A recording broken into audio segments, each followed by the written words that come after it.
Breaking news చూస్తున్నాం. కర్ణాటక ముఖ్యమంత్రి సిద్ధరామయ్యకు హైకోర్టులో ఊరట లభించింది. ఆగస్టు 29 వరకు సిద్ధరామయ్యకు వ్యతిరేకంగా ఎటువంటి ముందస్తు చర్యలు చేపట్టదని కర్ణాటక హైకోర్టు పేర్కొంది. మైసూరు నగర అభివృద్ధి సంస్థ ముడా కుంభకోణంలో ఆరోపణలు ఎదుర్కొంటున్నారు కర్ణాటక ముఖ్యమంత్రి సిద్ధరామయ్య. ముడా కుంభకోణంపై విచారణకు ఈ నెల 17న గవర్నర్ ఆమోదం తెలిపారు. అయితే గవర్నర్ ఉత్తర్వులు ఇవ్వడంపై హైకోర్టును ఆశ్రయించారు కర్ణాటక సీఎం. విచారణ ఉత్తర్వులు రాజ్యాంగ సూత్రాలను ఉల్లంఘించిందని పేర్కొన్నారు. తాజా హైకోర్టు ఆదేశాలతో ఊరట లభించడంపై సిద్ధరామయ్య స్పందించారు. తన 40 ఏళ్ల రాజకీయ జీవితంలో ఎప్పుడూ తప్పు చేయలేదని సిద్ధరామయ్య పేర్కొన్నారు. అయితే గవర్నర్ నిర్ణయంతో తానేమీ ఆశ్చర్యపోలేదని విమర్శించారు. రాజకీయంగా సవాళ్లు ఎదురైనప్పుడు తనలో మరింత జోష్ పెరుగుతోందని సీఎం సిద్ధరామయ్య పేర్కొన్నారు.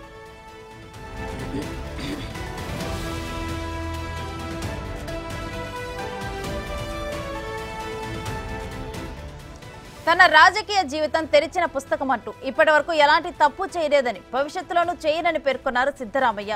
తన ప్రతిష్టను దెబ్బతీసేందుకు బీజేపీ, జేడీఎస్లు కుట్ర పన్నాయని ఆరోపించారు.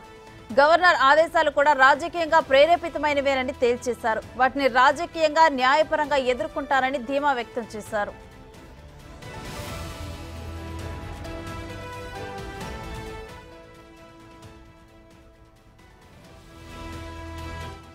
కర్ణాటకలో తనను రాజకీయంగా నాశనం చేస్తే కాంగ్రెస్ మొత్తం నాశనం అవుతుందనే భ్రమలో విపక్షాలు ఉన్నాయని బీజేపీకి చురకలు అంటించారు సిద్ధరామయ్య.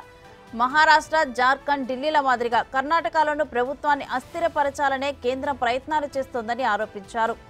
ముడా వ్యవహారంలో విచారణ కోసం రాజీనామా చేయాల్సిన అవసరం లేదని స్పష్టం చేశారు.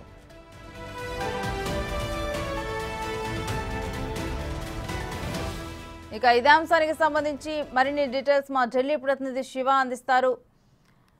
శివ, ముఖ్యమంత్రి సిద్ధరామయ్యకు హైకోర్టులో లభించిన ఊరట గురించి డీటెయిల్స్ ఏంటి? ఎటువంటి వాదనలు జరిగాయి?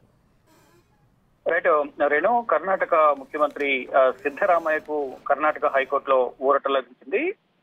ముడా స్కామ్ సంబంధించి, అంటే మైసూరు అర్బన్ డెవలప్మెంట్ అథారిటీలో ల్యాండ్ స్కామ్ జరిగింది. భూమి కొనుగోలుకు సంబంధించి ల్యాండ్ లో అక్రమాలకు పాల్పడ్డారు సిద్ధరామయ్య అనే దానిపై ఇటీవల జులైలో గవర్నర్ వద్ద, కర్ణాటక గవర్నర్ వద్ద సామాజిక కార్యకర్త మరో ఇద్దరు పర్మిషన్ తీసుకుని విచారణ చేపట్టాలంటూ కూడా కోరిన నేపథ్యంలో విచారణకు 17వ తేదీన ముడా కుంభకోణంపై ఆగస్టు 17న గవర్నర్ ఆమోదం తెలిపారు. ఆమోదం తెలిపిన నేపథ్యంలో ఇక్కడ ఎటువంటి అవినీతి జరగలేదు, రూల్ ప్రకారమే గతంలో ఏదైతే ల్యాండ్ సంబంధించి తన భార్య పేరు మీద గత ప్రభుత్వం హయాంలోనే ఇచ్చారు అనేది ప్రధానంగా సిద్ధరామయ్య చెప్తున్నారు. విచారణకు ఆదేశించిన నేపథ్యంలో గవర్నర్ ఇచ్చిన విచారణకు వ్యతిరేక సవాల్ చేస్తూ కర్ణాటక హైకోర్టులో అత్యవసర పిటిషన్ దాఖలు చేశారు. అత్యవసరంగా విచారించాలంటూ కూడా సిద్ధరామయ్య పిటిషన్ దాఖలు చేసిన నేపథ్యంలో ముందస్తుగా, అంటే ఆగస్టు 29 వరకు సిద్ధరామయ్యకు వ్యతిరేకంగా ఎటువంటి ముందస్తు చర్యలు తీసుకోవద్దు, ఎటువంటి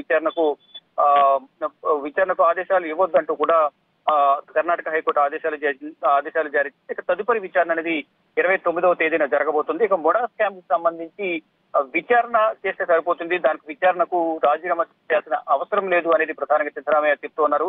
అంటే 40 ఏళ్ల రాజకీయ జీవితంలో ఎన్నడూ కూడా నేను అవినీతికి పాల్పడలేదు, కర్ణాటకలో తనను రాజకీయంగా నాశనం చేస్తే కర్ణాటకలో కాంగ్రెస్ అనేది ఉండకుండా పోతుంది అనే యోచనలో బీజేపీ భావిస్తుంది. దానిలో భాగంగానే గవర్నర్ చేత ఇటువంటి విచారణ ఆదేశాలు, విచారణ నోటీసులు ఇప్పిస్తుంది అనేది ప్రధానంగా సిద్ధరామయ్య ఇటు బీజేపీ ప్రభుత్వం పైన, ఇటు గవర్నర్ పై కూడా ఆరోపణలు చేస్తున్నారు. అయితే కర్ణాటకలో జరుగుతున్న ప్రజెంట్ తాజా రాజకీయ పరిస్థితులు కానీ, ఇటు గవర్నర్ ఇటు కేంద్ర ప్రభుత్వం చేతిలో కీలకముగా వ్యవహరిస్తున్నారు, అధికారాన్ని చేతిలో తీసుకుని ఇష్టానుసారం వ్యవహరిస్తున్నారంటూ కూడా కర్ణాటకకు సంబంధించిన కాంగ్రెస్ పార్టీ నేతలందరూ కూడా ఆగ్రహం వ్యక్తం చేస్తున్నారు.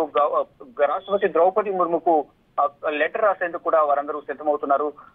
ఇటువంటి రాజకీయంగా ఎదుర్కోలేక అక్రమ కేసులు బనాయించి ఇబ్బందులు గురి చేయాలని చూస్తున్నారు. దానికి సంబంధించి కంప్లీట్ రాష్ట్రపతికి ఫిర్యాదు చేయాలనే యోచనలు అయితే ప్రధానంగా కర్ణాటక కాంగ్రెస్ పార్టీ నేతలైతే కనిపిస్తున్నారు. అంటే ఈ వివిధ రాష్ట్రాల్లో జార్ఖండ్ కానీ, మరోవైపు ఢిల్లీ, ఇతర రాష్ట్రాల్లో ఏ విధంగా అయితే ప్రభుత్వాన్ని అస్థిరపరచాలని బీజేపీ భావిస్తుందో అదేవిధంగా కర్ణాటకలో కూడా చేయాలని చూస్తుంది. అందుకని ఎటువంటి ఆధారాలు లేకుండా, ఎటువంటి అక్రమాలు జరగకుండా, ఎటువంటి అవినీతి జరగని ముడాకు సంబంధించి మైసూర్ అర్బన్ డెవలప్మెంట్ కి సంబంధించిన అథారిటీలో స్కామ్ జరిగిందనే నెపంతో తనపై బురద చల్లే ప్రయత్నం చేస్తున్నారు. రాజకీయంగా ఎదుర్కోలేక తన రాజకీయ జీవితంపై నిందలు వేసేందుకు ప్రయత్నాలు చేస్తున్నారు. కానీ ఇక్కడ ఎటువంటి స్కామ్ జరగలేదనేది ప్రధానంగా సిద్ధరామయ్య చెప్తున్నారు. దానికి సంబంధించి ఈ రోజు కర్ణాటక హైకోర్టు విచారణ జరిపిన నేపథ్యంలో కర్ణాటక న్యాయమూర్తి తదుపరి ఆదేశాలు ఇచ్చే వరకు కూడా, తదుపరి ఉత్తర్వులు ఇచ్చే వరకు ఎటువంటి చర్యలు తీసుకోవద్దు అనేది ప్రధానంగా కర్ణాటక హైకోర్టు న్యాయమూర్తి ఆదేశాలు జారీ చేశారు. ఈ నేపథ్యంలోనే తదుపరి విచారణ అనేది ఈ నెల 29కి వాయిదా పడింది. సిద్ధరామయ్యపై సామాజిక కార్యకర్త స్నేహమయి కృష్ణ దాఖలు చేసిన పిటిషన్ పై మంగళవారం అంటే రేపు ప్రజాప్రతినిధుల ప్రత్యేక కోర్టులో విచారణ జరగాల్సి ఉంది. మరోవైపు టీజీ అబ్రహం వేసిన మరో పిటిషన్ పై కూడా బుధవారం విచారణ జరగాల్సి ఉంది. ఈలోపే అత్యవసర పిటిషన్ దాఖలు చేసిన నేపథ్యంలో ఇక్కడ ఈ రెండు కోర్టులు కూడా ఎటువంటి విచారణ జరిగినప్పటికీ ఎటువంటి ముందస్తు చర్యలు తీసుకోవద్దనేది ప్రధానంగా కర్ణాటక హైకోర్టు ఆదేశాలు జారీ చేసింది. ఇక తదుపరి విచారణ అనేది ఈ నెల 29న జరగబోతోంది. Thank you Shiva.